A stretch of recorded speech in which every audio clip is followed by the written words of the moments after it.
Hello dear students, एक बार आपका फिर से स्वागत है आपके अपने YouTube channel maths world with eta sir. Okay, upon topic पढ़ रहे थे वेक्टर अलजेब्रा यानी कि सदिश बीजगणित के बारे में अपन पढ़ रहे थे। और आज मैं आपको बता दूं कि आज की जो क्लास है वो मैथ्स ही नहीं बायो के स्टूडेंट्स के लिए भी बहुत ज़्यादा इंपॉर्टेंट होने वाली है। देखिए, आज अपन सदिश के चैप्टर को आगे बढ़ाते हुए आज जिस टॉपिक पे अपन बात करेंगे वो आपके टॉपिक हैं सदिशों का योग एवं सदिशों का अंतर। और इसके अलावा अपन पढ़ेंगे सदिशों का गुणा और वो गुणा काम में कहाँ आता है। ठीक है, तो चलिए सबसे पहले अपन आते हैं सदिशों का योग कैसे किया जाता है। देखिए, मान लीजिए आपको कोई सदिश ए दिया है। मैं यहाँ पर बात करूँगा सदिशों का योग एवं अंतर तब जब आपको वो किस रूप में दिए गए हों, व्यापक रूप में। देखिए, वैसे तो सदिशों का योग करने के लिए कुछ नियम होते हैं, जैसे त्रिभुज नियम, समांतर चतुर्भुज नियम, बहुभुज नियम, जो आपने ऑलरेडी फिजिक्स में भी पढ़े हैं। लेकिन मैं यहाँ पे बात करूँगा सदिशों का योग एवं अंतर तब करना जब आपको सदिश कौन से रूप में दिए गए हों, व्यापक रूप में दिए गए हों। देखिए, मान लीजिए आपको सदिश ए दिया है 2i - 3j + 4k, vector B आपको दिया है i - 3j + 5k। For example ये दो सदिश हैं और आपको अगर मैं आपसे ये कहूँ कि इन दोनों का योग कीजिए यानी vector A plus vector B निकालिए, तो vector A plus vector B आप कैसे निकालेंगे? इस तरीके से निकालेंगे। देखिए, गणित में क्या होता है, गणित में हमेशा समान पदों का योग होता है। तो हम जब इन दोनों का योग करेंगे तब भी ऐसा ही होगा, समान पद यानी आई कैप वाला पद जो है वो आई कैप वाले पद में जुड़ेगा, जे कैप वाला पद जो है वो जे कैप वाले पद में जुड़ेगा और के कैप वाला जो पद है वो के कैप वाले पद में जुड़ेगा। देखिए, 2i + i कितना हो जाएगा? 3i कैप -3j कितना हो जाएगा? -6j। 4k + 5k कितना हो जाएगा? 9k कैप हो जाएगा। तो इस तरीके से आप करते हैं सदिशों का योग। फिर अपन बात कर लेते हैं अंतर की। तो जिस तरीके से सदिशों का योग किया जाता है उसी तरीके से सदिशों का अंतर भी किया जाता है। सदिशों का अंतर करने के लिए भी आपको यही करना है। आपको क्या करना है? समान पदों को घटा देना है। ध्यान दीजिए, सबसे पहले वेक्टर ए है तो मैं क्या करूँगा, वेक्टर ए की वैल्यू यहाँ नोट कर लूँगा 2i - 3j + 4k। उसके बाद में किसका निशान है? माइनस का निशान है। ध्यान रखना, गणित में अगर कभी भी माइनस का निशान आपको दिखाई देता है तो माइनस के निशान के आगे हमेशा ब्रैकेट लेना होता है। अगर आप ब्रैकेट ले लेते हैं तो कभी भी गलती नहीं होगी। बी वेक्टर जो है वो है आपका i - 3j + 5k। और चलिए अब अपन इसको हल कर लेते हैं। यहाँ पे ए कैप का जो मान है वो सेम रहेगा, लेकिन इस माइनस की वजह से ये जो आगे वाला सदिश है इसके सारे चिन्ह जो हैं वो चेंज हो जाएंगे। ध्यान दें, यहाँ पे आएगा -i, ये माइनस इस माइनस को कर देगा प्लस और इस प्लस को कर देगा माइनस। आगे ध्यान दें, 2i - i कितना होगा? i। मैंने कहा ना समान पद ही जुड़ते हैं और समान पद ही घटते हैं। -3j + 3j हो जाएगा, कैंसिल आउट। 4k - 5k इसका रिजल्ट होगा -k। तो इस तरीके से आप सदिशों को जोड़ और घटा सकते हैं। तो आज का अपना पहला टॉपिक कंप्लीट हुआ, सदिशों का योग एवं सदिशों का अंतर। आगे अपन आते हैं सदिशों का गुणा। भाई बहुत ज़्यादा इंपॉर्टेंट टॉपिक है कि सदिशों का गुणा, क्योंकि सदिशों के गुणा पे हिंदी मीडियम वाली जो बुक है उसमें 13 का चैप्टर ही तो है आपका वेक्टर। भाई ये जो चैप्टर मैं आपको बता रहा हूँ ये आपकी हिंदी मीडियम की बुक में चैप्टर नंबर 13 है। 13 के चैप्टर में 13.2 और 13.3 ये दोनों की दोनों एक्सरसाइज सदिशों के गुणा पे ही टिकी हुई हैं। यानी अगर आपको सदिशों को गुणा करना आता है तो आपको 13.2 और 13.3 भी आती है, लेकिन अगर आपको ये गुणा नहीं आएगा तो ये दोनों ही एक्सरसाइज आप नहीं कर पाओगे, यानी इनमें जो क्वेश्चन है वो आप नहीं कर पाएंगे। तो चलिए अगला आज का अपना टॉपिक है कि सदिशों को गुणा कैसे किया जाए और वो क्या क्या काम में आते हैं। आप ध्यान से समझें कि जब हम किन्हीं दो संख्याओं को गुणा करते हैं, मान लीजिए मैं 3 को और 4 को गुणा कर रहा हूँ, ये दोनों संख्याएं हैं, तो जब संख्याओं को गुणा किया जाता है तो संख्या ही प्राप्त होती है। अगर मैं दो चर राशियों को गुणा करता हूं तो भी एक क्या प्राप्त होती है, चर राशि प्राप्त होती है। लेकिन सदिशों के लिए ऐसा नहीं है, ये ज़रूरी नहीं है कि आप दो सदिशों को गुणा करें और सदिश ही आए, ऐसा ज़रूरी नहीं है। तो देखिए क्या होगा, अगर आप दो सदिशों को गुणा करते हैं तो हो सकता है कि अदिश भी आ जाए, और ये भी हो सकता है कि दो सदिशों को गुणा करने पर सदिश राशि प्राप्त हो जाए। तो अगर दो सदिशों को गुणा करने पर अदिश राशि प्राप्त होती है तो उस गुणा को कहा जाता है अदिश गुणा, और अगर दो सदिशों को गुणा करने पर सदिश राशि प्राप्त होती है तो उसको कहा जाता है सदिश गुणा। अदिश गुणा को इंग्लिश में अपन बोलते हैं डॉट प्रोडक्ट, इसलिए अदिश गुणा को डॉट लगाकर प्रदर्शित करते हैं, और सदिश गुणा को अपन इंग्लिश में बोलते हैं क्रॉस प्रोडक्ट, इसलिए सदिश गुणा को अपन क्रॉस लगाकर प्रदर्शित करते हैं। तो आपके सबके ये समझ में आ गया होगा कि सदिशों का गुणा दो प्रकार का होगा, अदिश गुणा, सदिश गुणा। अदिश गुणा को डॉट से और सदिश गुणा को क्रॉस से प्रदर्शित करेंगे। आपकी बुक वाली एक्सरसाइज 13.2 13.2 जो है वो अदिश गुणा पर निर्भर करती है, और आपकी एक्सरसाइज 13.3 जो है वो किस पर निर्भर करती है, वो सदिश गुणा पे निर्भर करती है। तो चलिए अब अपन ये देख लेते हैं कि अदिश गुणा और सदिश गुणा अपन करेंगे कैसे। लेकिन उससे पहले इन दोनों के आपको सूत्र याद रखने होंगे। ए डॉट बी, इसका सूत्र होता है ए का परिमाण बी का परिमाण कोस थीटा, और ए क्रॉस बी का सूत्र आपका होगा ए का परिमाण बी का परिमाण साइन थीटा एन के। ये एन केप यहाँ पे इसीलिए लगा है ताकि इसका जो रिजल्ट है वो किस में कन्वर्ट हो जाए, सदिश में कन्वर्ट हो जाए। और यहाँ पे देखिए परिमाण एक अदिश राशि होती है, परिमाण एक अदिश राशि होती है, और कोण एक अदिश राशि होती है। तो जब अदिश अदिश अदिश को गुणा करेंगे तो आपका रिजल्ट भी क्या निकल कर आएगा, अदिश ही निकल कर आएगा। लेकिन यहाँ अदिश अदिश अदिश को सदिश से जब गुणा करेंगे तो वो आपका रिजल्ट कैसा हो जाएगा, सदिश हो जाएगा। अब अपन सीखते हैं कि अदिश गुणा कैसे करेंगे। आप मान लीजिए आपके पास सदिश ए है 3i plus 4j plus 5k, और आपके पास दूसरा सदिश बी है i minus 2j plus k। आपके पास ये दो सदिश हैं, और आपको मैं कहता हूँ कि इन दोनों का अदिश गुणा कीजिए, मतलब a डॉट बी की वैल्यू निकालो। तो देखिए अदिश गुणा का मान आप कैसे निकालेंगे। ए की जगह ए का मान रख दीजिए 3i plus 4j plus 5k dot, B की जगह बी का मान रख दीजिए i minus 2j plus k। अदिश गुणा करने का तरीका होता है i वाले गुणांक को i वाले गुणांक से गुणा करना है, और उसके बाद j वाले गुणांक को j वाले गुणांक से गुणा करना है, और उसके बाद k वाले गुणांक को k वाले गुणांक से गुणा करना है। तो जब आप i के गुणांक को i के गुणांक से गुणा करेंगे तो कितना रिजल्ट आएगा, 3। j के गुणांक को j के गुणांक से गुणा करेंगे तो कितना आएगा, -8। और k के गुणांक को k के गुणांक से गुणा करेंगे तो कितना आ जाएगा, 5। तो आपका रिजल्ट कितना आ रहा है, देखिए 8 माइनस 8 बराबर कितना हो जाएगा, 0। अब यहाँ पे क्रॉस क्वेश्चन ये बनता है कि आपने i वाले पद को i वाले पद से तो गुणा किया, लेकिन i वाले को j और k से गुणा नहीं किया। j वाले को j से तो गुणा किया, लेकिन i और k से गुणा नहीं किया। इसी प्रकार k वाले पद को k वाले से तो गुणा किया, लेकिन i और j से गुणा नहीं किया। तो इसका रीज़न ये है कि आपने गुणा किया है लेकिन वो हो जाएंगे 0। कैसे, i को i से ही गुणा करेंगे। अगर उसको j से आप गुणा करते हो या उसको आप k से गुणा करते हो तो दोनों ही स्थितियों में आपका रिजल्ट 0 आएगा।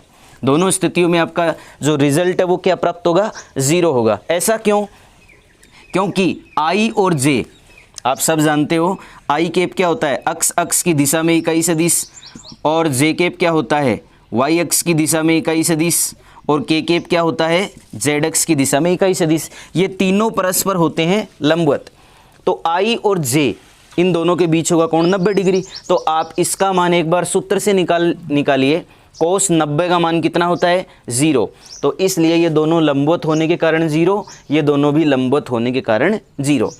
और हाँ, इन दोनों का अदिश गुणा 0 आ गया ना, इसका मतलब ये दोनों सदिश भी परस्पर कैसे होंगे, लंबवत होंगे। यानी इन दोनों के मध्य का कोण कितना होगा, 90 डिग्री होगा। इन दोनों का कोण अपन आगे निकालना सीखेंगे दो सदिश। अदिश गुणा के जो स्पेशल रिजल्ट हैं वो ये निकल कर आते हैं कि अगर आप i को i से गुणा करेंगे या j को j से गुणा करेंगे या k को k से गुणा करेंगे तो रिजल्ट आएगा 1। लेकिन अगर आप i को j, j को k या k को i से करेंगे तो रिजल्ट आएगा 0, क्योंकि ये होते हैं परस्पर लंबवत सदिश। और अब अपन सीखेंगे दो सदिशों का सदिश गुणा करना, यानी दो सदिश जो हैं उनका सदिश गुणा कैसे किया जा सकता है।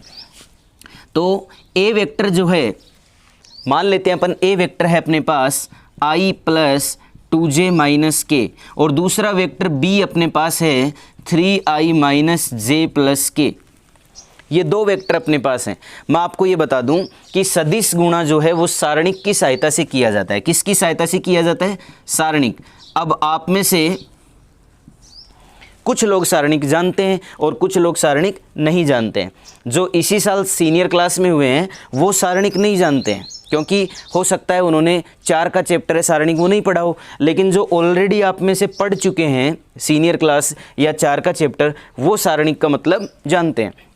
तो जो नहीं जानते हैं वो मेरी बात को ध्यान से सुने। आपको 2 रेखाएं खींचनी एकदम पैरेलल यानी समांतर, और उन रेखाओं के बीच में 3 पंक्तियां बनेंगी।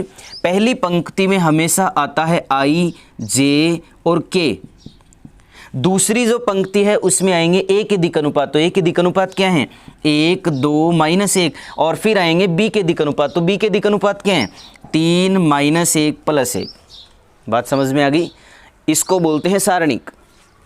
सदिश गुणा सारणिक की सहायता से करना पड़ेगा। सारणिक की पहली पंक्ति में i j के, दूसरी में a के दिक् अनुपात और तीसरी में आ जाएंगे b के दिक् अनुपात। और चलिए अब करते हैं इस सारणिक का प्रसार। तो चलिए प्रसार कर लीजिए। प्रसार करने का तरीका होता है, पहले ये अवयव आएगा, फिर इस अवयव वाली पंक्ति और स्तंभ। देखिए ये है i की पंक्ति और ये है i का स्तंभ, इन दोनों को ब्लॉक करना है। तो अपने पास 4 मान बचेंगे, इन चारों को वज्र गुणन से हल करना है। तो देखिए इन चारों को मैं हल करता हूं। पहले 2 को गुणा करेंगे 1 से, तो 2 -1 कितना हो जाएगा? +1, और प्लस और माइनस ही रहेगा। फिर अगले वाला जो होता है वो हमेशा चिन्ह चेंज होकर आता है। इसका रीज़न आप सीखेंगे सारणिक वाली प्रश्नावली में, लेकिन अभी के लिए आप इतना ध्यान रख लीजिए कि जे जो है उसका चिन्ह चेंज होकर आता है। अब जे वाली पंक्ति और स्तंभ को छोड़ दीजिए, तो अपने पास ये 4 मान बचते हैं। चलिए इनको सरल कर लेते हैं। 1 को 1 से गुणा करेंगे तो कितना आएगा? 1 और माइनस। अब इसको गुणा करेंगे तो आएगा -3, वो माइनस और ये माइनस हो जाएगा +3। फिर अगला k, और अब k वाली पंक्ति स्तंभ को ब्लॉक करके इनका वज्र गुणा, तो ये आएगा -1 और -6। तो आपका रिजल्ट आता है 2 -1, 1 i से गुणा कीजिए, i 3 और 1 कितने हुए? 4। तो ये हो गया आपका -4j, और -1 और -6 कितने हुए? -7। तो ये आपका हुआ -7k। तो 2 सदिशों का सदिश गुणा इस तरीके से आप आसानी से कर सकते हैं। अब अपन ये देखते हैं कि जो अदिश गुणा है और सदिश गुणा है वो क्या काम में आते हैं। ध्यान दीजिए, क्वेश्चन जो है एग्ज़ाम में, RBSC बोर्ड एग्ज़ाम में जो क्वेश्चन आता है वो हमेशा अदिश गुणा और सदिश गुणा के उपयोग पे आता है। यानी आपको 2 वेक्टर देकर कभी ये नहीं कहेंगे कि इनका अदिश गुणा कीजिए या इनका सदिश गुणा कीजिए। क्वेश्चन किन पे बनेगा? ज़्यादा इंपॉर्टेंट कौन है? ज़्यादा इंपॉर्टेंट है अदिश गुणा के उपयोग।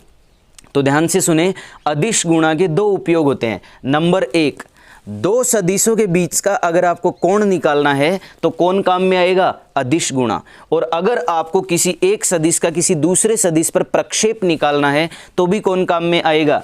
अदिश गुणा काम में आएगा। तो अदिश गुणा जो है उसके कितने उपयोग हुए? 2। हम कोण निकाल सकते हैं उसकी सहायता से, और दूसरा हम प्रक्षेप निकाल सकते हैं। तो चलिए बात कर लेते हैं कोण कैसे निकाला जाए। अभी अभी मैंने आपके सामने एक सूत्र लिखा था, a vector dot b vector is equal to a का परिमाण b का परिमाण कोस थीटा।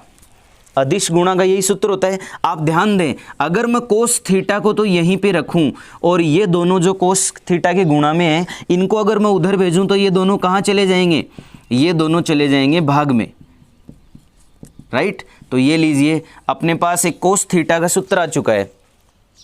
ओके, तो जब आप इस सूत्र में मान रखेंगे तो 2 सदिशों के बीच का क्या आ जाएगा? कोण आ जाएगा। तो कोस थीटा, अगर आपको 2 सदिशों के मध्य का कोण निकालना है तो आप सूत्र काम में लें, a vector dot b vector बटा a वेक्टर का परिमाण b वेक्टर का परिमाण।